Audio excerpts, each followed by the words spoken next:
Alfred, tingnan mo. May malapit na video karera sa barracks. Oo nga. Ayan, si Foreman. Si Por. Makinig kayong lahat. Yung mga bumali kanina magtipid-tipid. Kasi sabi ni Amo next week ba ulit ang sahod. Por, ano nga kainin namin? Utang na lang muna kayo sa tindahan. Pangakuan nyo na lang sa makaluwag ang bayad. Por, paano naman yung pang-happy-happy namin? Diyan na lang muna kayo sa may biros dyan sa tabi.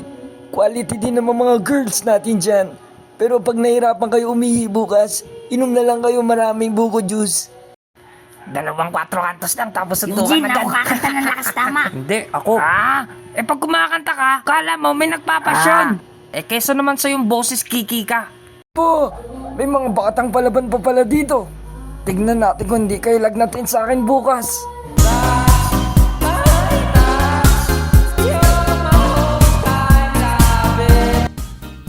Isa pa tong animal na to.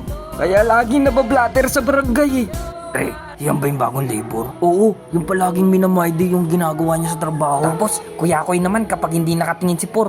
Sa ngayon, meron na akong 20 labor na nakuha. Mano-manong halo to bukas. Makinig, wala tayong mixer. Huh? Seryoso ka ba dyan, Por? Kahit may karga, hindi kakayanin yan, Por eh. Oo nga. Oo nga. Ano naman ito eh. Ano, sumama na lang ako kay Bayaw. Walang tayo ibang trabaho. Parang gago. Tipid na tipid kasi. Nakitahan ko kayo ng galawang pakyawan. Lapag nyo lahat ng semento, ako maghahalo. Nagyayabong na naman tong bagwan. Nung kailan, 3 sako pa lang. Iiyak na. Ako na lang. Kaya kong maggalo ng 10 sakong semento, walang hingal. Subukan nyo ako. Sa payat mo yung Eugene, akala mo kaya mo. Baka 3 ubo ka na lang. TV dots ka na. Hoy, kayong dalawa.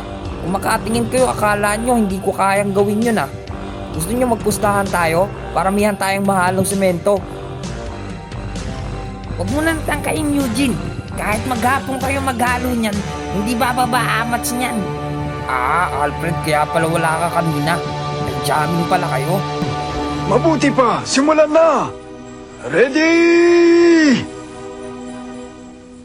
Go!